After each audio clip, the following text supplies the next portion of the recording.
Live from the campus of Washington and Lee University, this is a Channel 18 Rockbridge News Update. Welcome to the Rockbridge Report Tuesday Live Update. I'm Caitlin Tompkins.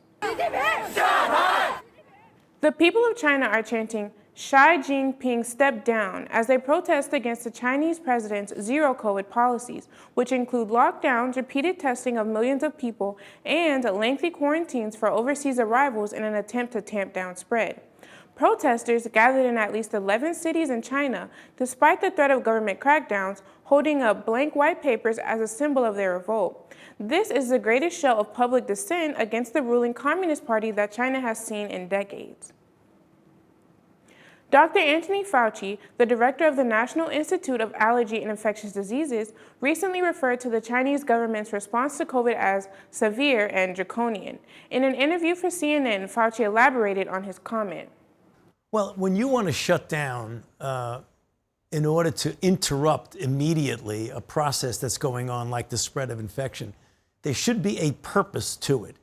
Like you want to make sure you get enough ventilators or enough PPE, or you want to get your population vaccinated. The comment that I made about their severe actions that they've taken is that you have to have an end game. Dr. Fauci is getting ready to retire after 38 years of service under 7 different U.S. presidents.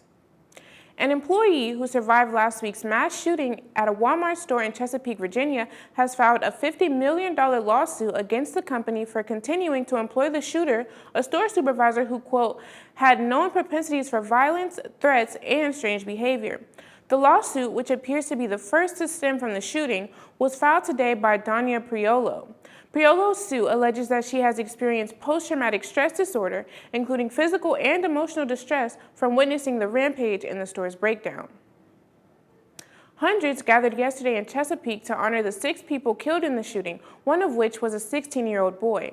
Virginia's Governor Glenn Youngkin pledged to confront a, quote, mental health and behavioral health crisis. Chesapeake's Candlelight Vigil paid tribute to a diverse group of third-shift workers ages 16 to 70 who unloaded trucks, broke down cardboard boxes, and stocked shelves in the sprawling but tight-knit community near the coast. In response to the shooting, the Chesapeake City Council yesterday voted 8-0 to approve an emergency declaration to pay overtime wages to police officers and responders who helped in the aftermath. In Harrisonburg, a store is helping survivors of human trafficking by giving them emotional, economic, and personal empowerment. It's official. Magnolia Rose store is open for business. From plants to pop-ups, shoppers are loving the store's purpose to continue chiming in against all kinds of human trafficking. I think it's needed, and I hope that it brings positive attention to the issue so that people will know more about trafficking, know more about what it looks like, know more about how to help people in the area, and I'm just glad that Magnolia Rose is here. Representative Ben Klein worked with groups regarding human trafficking before he was a congressman. He knows the store will be a success in advocating, with many people getting involved with the cause. The support for these organizations from the grassroots level are what's most important. This type of organization reaches out to the community and says, yes, we can beat sex trafficking, we can beat human trafficking in our community because we come together and support organizations like Magnolia Rose as a community. The store is an outlet for victims and survivors stepping out of the cycle of sexual exploitation. Waynesboro Mayor Bobby Henderson says the grand opening is a great reminder to constantly support small businesses and nonprofits. They're holding the grand opening on a perfect day for that, so come out and support Magnolia Rose. But while you're in Waynesboro downtown supporting Magnolia Rose today, walk up and down Main Street and support them today also.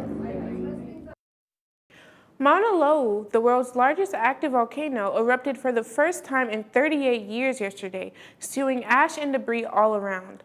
The eruption wasn't immediately endangering towns, but the U.S. Geological Survey warned the roughly 200,000 people on Hawaii's Big Island that an eruption, quote, can be very dynamic and the location and advance of lava flows can change rapidly.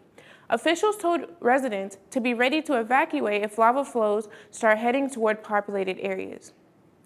Thank you for watching the Rockbridge Report Tuesday Live Update. Join us again on Thursday for our 30-minute newscast and visit rockbridgereport.wlu.edu anytime for more regional and national news.